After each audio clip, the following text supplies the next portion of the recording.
আবারও ঘটে গেল ভয়াবহ পথ দুর্ঘটনা, যার জেরে মৃত্যু হয়েছে অত্যন্ত ৮ জনের, আহত হচ্ছে প্রচুর, চলছে উদ্ধার কাজ। তো বন্ধুরা, এই ভয়াবহ দুর্ঘটনাটি কোথায় ঘটেছে, সেখানকার পরিস্থিতি কেমন রয়েছে, বিস্তারিত জানিয়ে দেবো ভিডিওটির মাধ্যমে। জানতে হলে ভিডিওটিকে শেষ পর্যন্ত দেখবেন। ভিডিওটি ভালো লাগলে লাইক করবেন, আর এই ধরনের লেটেস্ট আপডেটগুলি জানতে আমাদের চ্যানেলটিকে সাবস্ক্রাইব করে আমাদের সঙ্গে থাকবেন। শুক্রবার বিকেলে কৌনজের কাছে লখনৌ আগ্রা এক্সপ্রেসওয়েতে একটি ডবল ডেকার স্লিপার বাস একটি ট্রাক্টরের সাথে সংঘর্ষ খাদে পড়ে যায়।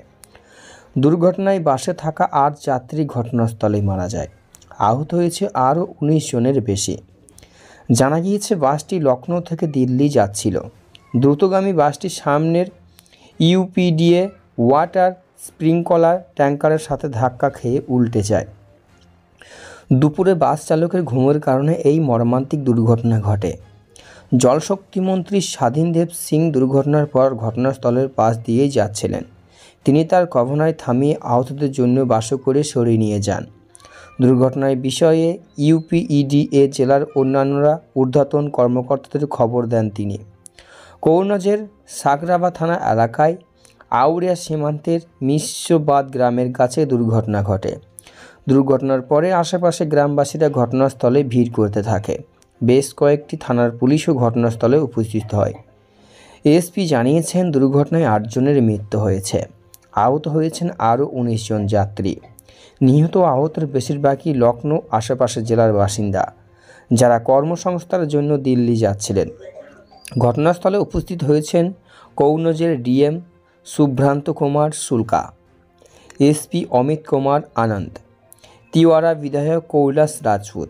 আহত সকলকে সাফাই মেডিকেল কলেজে ভর্তি করা হয়েছে।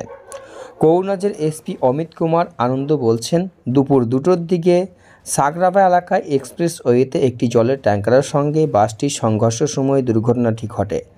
দুর্ঘটনায় ৮ যাত্রীর মৃত্যু হয়েছে, আরও ১২ জন আহত।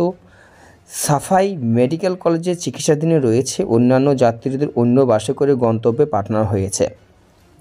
জলশক্তি প্রতিমন্ত্রী স্বতন্ত্রদেব সিং বলেন, পুলিশ প্রশাসনের ঊর্ধ্বতন কর্মকর্তারা ঘটনাস্থলে পৌঁছেছেন। আহতদের সব দিক থেকে চিকিৎসা প্রদানের নির্দেশ দেওয়া হয়েছে। এটি একটি দুর্ভাগ্যজনক ঘটনা। আমাদের রাস্তার আরও সতর্ক হতে হবে, ট্রাফিক নিয়ম, নিরাপত্তা ব্যবস্থা মেনে চলতে হবে।